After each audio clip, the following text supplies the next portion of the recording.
Bonjour tout le monde, j'espère que vous allez bien. Je m'appelle Maud et sur cette chaîne, je vous parle du parcours des flammes jumelles en tant que polarité yin éveillée au lien en premier. Donc, comment est-ce qu'on distingue être dans le mental et être en conscience intellectuelle? C'est très important de distinguer ces deux notions parce qu'en fait, c'est pas du tout la même chose. Donc je vous fais cette vidéo par rapport à un commentaire que j'ai reçu récemment sous une de mes récentes vidéos et qui disait je suis chaser et pourtant je suis blablabla. Derrière, il n'y avait que des caractéristiques de runner. Donc cette personne, moi, je ne la connais pas du tout assez pour pouvoir dire qu'elle est de telle ou telle polarité. Je vous rappelle juste une chose, c'est que le runner, il a un putain de faux self qui est très compliqué à enlever. Et pour le runner, ça peut être très compliqué en fait de conscientiser qui on est véritablement, surtout qu'au départ, on peut ne pas du tout avoir envie de le savoir.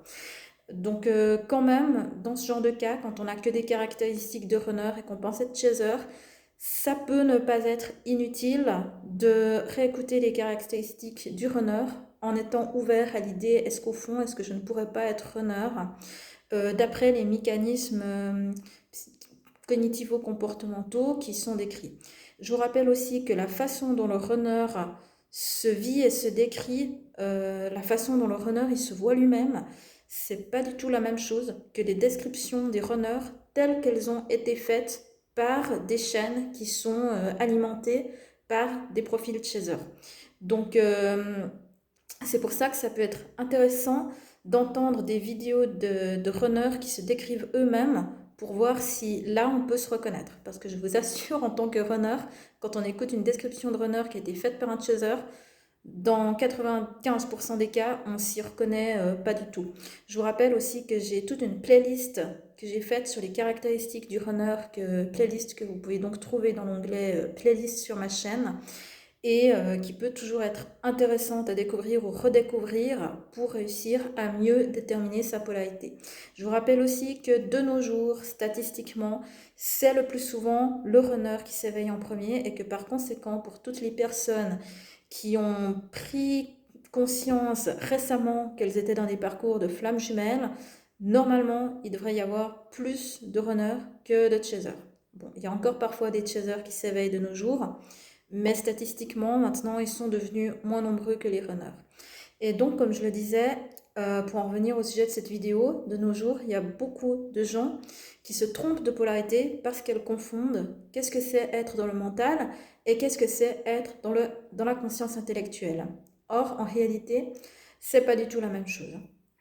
Et ce qu'il faut vraiment savoir, c'est qu'entre la polarité de chaser et la polarité runner, c'est le runner qui est le plus souvent dans le mental. Ce n'est pas le chaser. Le chaser, lui, il est en conscience intellectuelle, mais dans conscience intellectuelle, il y a conscience. Donc, et ça, c'est pas du tout en fait ce que le runner y fait quand il est dans le mental. C'est pas du tout la même chose en fait, être dans le mental et être en conscience intellectuelle. Être dans le mental, en fait, en réalité, ça se traduit par le fait de ne pas être dans son corps. Donc être dans le mental, c'est une fuite de sa corporalité. Sur le plan énergétique, ça traduit généralement un manque d'incarnation et ça signifie ne pas être assez ancré. Et en fait, c'est un manque de conscience corporelle. Donc quand on est dans le mental, c'est qu'on manque en fait de conscience corporelle. Et ça, c'est une caractéristique du runner, ce n'est pas une caractéristique du chaser. Avoir une conscience, enfin être dans la conscience intellectuelle, c'est très différent.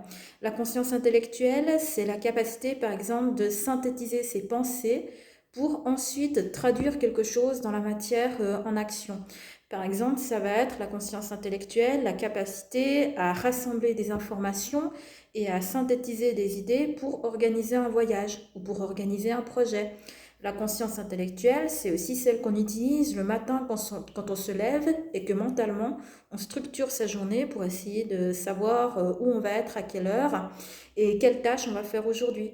Quand vous arrivez au travail, c'est aussi votre conscience intellectuelle que vous utilisez pour lister les tâches que vous avez à faire aujourd'hui et quels objectifs vous avez envie d'atteindre aujourd'hui. Bref, la conscience intellectuelle, c'est vraiment utiliser ses facultés mentales pour agir dans la matière. Donc c'est productif en fait d'une certaine façon. Et ça, c'est pas du tout ce que le runner y fait. Donc quand je parle de runner, bien sûr, je parle du profil cliché, entre guillemets, avant la compensation. Être dans ses pensées, Donc si c'est juste être dans ses pensées, ressasser, rêvasser, imaginer des choses, se rappeler des souvenirs, tout ça, c'est pas de la conscience intellectuelle. Tout ça, c'est juste du mental pour ne pas être dans son corps.